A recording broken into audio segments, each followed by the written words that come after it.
On April 4th, 1975, Microsoft was started by Bill Gates and Paul Allen in their garage. The name Microsoft was derived from microprocessors and software, and an amalgamation of the two gave birth to Microsoft. Fast forward to 2.5 decades, and on May 18, 1998, Microsoft was sued by the US Department of Justice and the Attorneys General of 20 US states for being a monopoly and illegally killing its competition in the computer market. This was one of the most extraordinary, iconic, and legendary cases in the tech industry. And if we just look at the current dynamics, even today, Microsoft, which is now headed by Satya Nadella, is killing its competition in front of our very own eyes. We do have to wait and watch to see if this could lead to yet another historic lawsuit. So, as always, the intriguing question is how Microsoft kills and destroys its competition. To what extent did their business strategy contribute to Microsoft's meteoric rise to the top of the tech industry? And perhaps most importantly, what are the most important takeaways and business lessons that we should learn from this iconic case study? So before I start to answer these curious questions, I would request you to subscribe to Alphause for brand as well as business stories, case studies, insights, and resources similar to this. Especially if you're an entrepreneur, a content creator, a solopreneur, even a small or medium business owner, a student, or anyone who is a hustler or a dreamer, then you have hit home, because we cover free and new business content just for you all. Also, you can find all the business services, products, case studies, stories, and resources in one place at alphause.com. I have linked it below in the description. Let's get back into our story. Now, I'll start with the crucial events for Microsoft and how the industry was moving before introducing you to the way Microsoft eliminated the competition. The story dates back to 1975 when Bill Gates dropped out of Harvard University, where he was a student, to concentrate on Microsoft. Microsoft sales surpassed $1 million by the end of 1978, just 3 years after its start. On August 12, 1981, IBM released its personal computer with Microsoft operating system, which at the time was known as MS-DOS 1.0. Because of this, Microsoft was able to bring in a significant amount of money from licensing its operating system. By 1985, Microsoft was already making more than $140 million. After that, other computer companies apart from IBM started selling the MS-DOS. It didn't have a GUI or graphical user interface, so users had to type in commands to open a program. In 1985, Microsoft introduced a new version of its operating system called Windows. It featured a graphical user interface (GUI) and was equipped with a variety of features such as drop-down menus and scroll bars. In 1986, the headquarters of Microsoft were relocated to Washington after the company went public at a price of $21 per share, resulting in a total of $61 million being raised. The Microsoft stock broke all records and turned Bill Gates the youngest billionaire by the year 1987. By the late 1980s, Microsoft had established itself as the most successful personal computer software company in the world, measured by total revenue. After that, in August of 1989, Microsoft released the first version of the Office suite of applications, which quickly became the industry standard for companies all over the United States of America. Following that, in May of 1990, Microsoft released Windows 3.0, which represented a significant advancement in terms of the graphical user interface. And that is what broke down the barriers that had previously prevented the average person from using the computers, which at that time could be only operated through use of code or by mostly techies. Windows 3.0 was selling at a rate of 1 million copies per month in 1993, which made Microsoft the most powerful and dominant force in the computer world.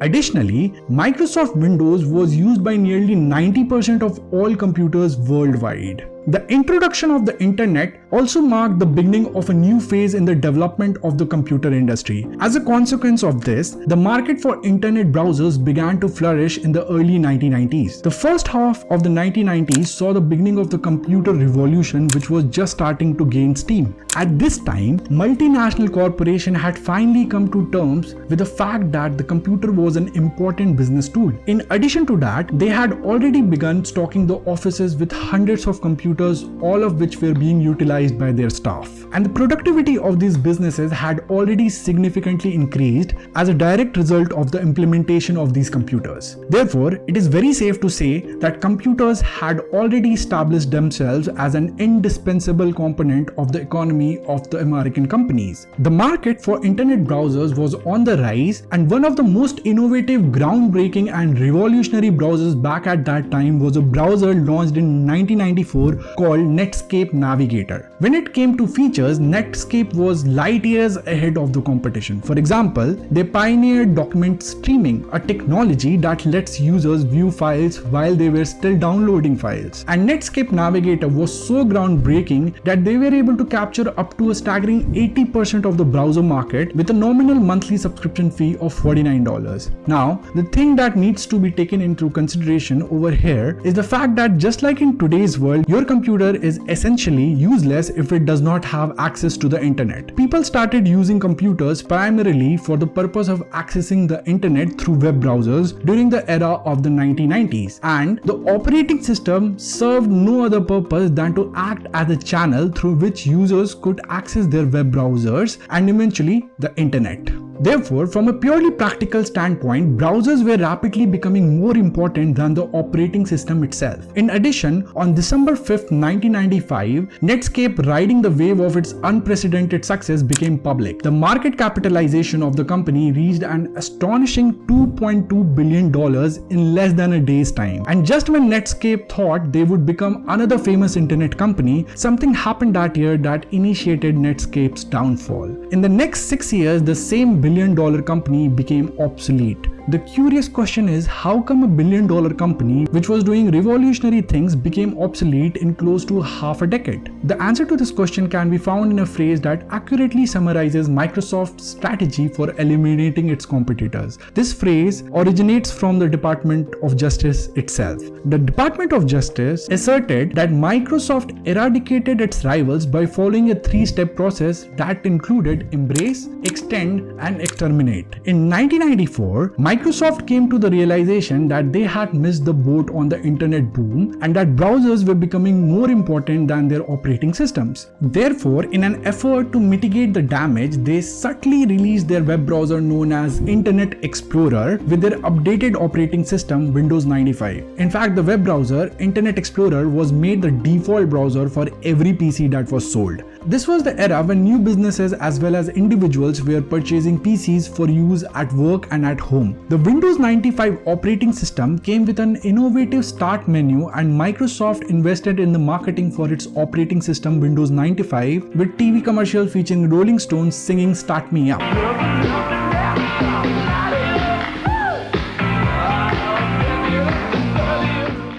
This was also promoting their web browser as it was the default that came with the operating system. The commercial became a huge hit and more than 7 million copies were sold in a span of a month. Therefore, Internet Explorer would be displayed directly on the home screen of your computer when anyone starts their computer. Also, Microsoft directly attacked the most important features that were offered by Netscape by releasing a product that was known as ActiveX Controls. Because of this update, it is now significantly more difficult to download files from the internet, particularly Microsoft Office files. This was an obvious attempt to undermine Netscape's prime and key features, which made it unique, and because 90% of the computers used MS Office, it became even more difficult for users to use Netscape and other browsers. The icing on the cake was when Microsoft made Internet Explorer available for no cost and also removed it from the Add and Remove tab, making it impossible for users or manufacturers to uninstall it. So this is how Microsoft first embraced the concept of internet browsers. Then they extended their products by adding functions that were not supported by the products of their competitors. And finally, Microsoft used their monopoly on the platform to promote their own products at the expense of those at their competitors. competitors, eventually eliminating the need for people to make use of products made by other companies. This all led to the downfall and eventually obsoleted Netscape. And by the year 2000, Internet Explorer had captured 95% of the market share, establishing itself as the pioneer and dominant web browser available globally. Because of all of this, Microsoft was able to establish an industry standard, which also meant that if you wanted to make a living from the development of software, you needed to ensure that your product was compatible with the web browser Internet Explorer. Along the same lines as web browsers, Microsoft's instant messaging platform known as MSN Messenger attempted to eliminate one of the most famous and popular instant messaging platform available at that time, known as AIM, which was developed by a company known as America Online. The same three-step formula was again applied. After that, on one hand, they added new functionality to the standard by using Microsoft's proprietary extensions. On the other hand, they broke the compatibility with the software that AOL provided. Eventually, they achieved superiority by making MSN Messenger available for free. I hope you are able to identify the pattern. To give you a quick example of this digital era, the same is happening with Zoom. If you have recently updated your operating system, then most likely Microsoft Teams would have installed automatically. Very similar to the old days how Internet Explorer and MSN Messenger was made by default. With this straightforward default strategy in place, Microsoft Teams has grown exponentially by 456% since 2020, while Zoom's monthly user base has steadily dwindled. Perhaps in the not too distant future, Microsoft will also implement in Microsoft Teams an incredibly intuitive system for sharing Microsoft Office documents. In the near future, you may also encounter obstacles that make Zoom difficult to operate. 1 year after April 2020, Microsoft Teams already had 145 million active users, whereas Zoom had 300 million daily active users at that time. And these users are clearly the ones who could have used Zoom or switched from Zoom to Microsoft Teams. Technically speaking, this means that Microsoft has already begun to take away customers from Zoom. So this is exactly how Microsoft kills, cripples, and destroys its competition. And this is what brings me to the most important part of the episode, which is the 3 most crucial lessons that can be learned from this iconic business case study. First and foremost, if you were to take a step back and observe this business case study, you would notice that although on one hand Microsoft eradicated and made obsolete Netscape, Google's Chrome was easily able to beat Microsoft's web browser Internet Explorer to become the most widely used browser globally. Second, even though Microsoft was responsible for AOL's demise, the social media revolution was ultimately won by Facebook and WhatsApp. And it almost seems as if Microsoft was so preoccupied with eliminating its competitors that the company completely lost track of the developing digital trends on the internet, such as search engines, social media, and even the mobile revolution. Considering Microsoft was so huge with millions to dispose, they easily could have been the next Facebook, Google, or WhatsApp, but they were not. And this teaches us 2 very important lessons. The first of which is that while good businesses are focused on their competitors, great businesses are focused on their clients or users and the ever-evolving trends of the market. Secondly, it doesn't matter how strong you are as an organization. Your success will be momentary if you don't create phenomenal and remarkable products for your customers.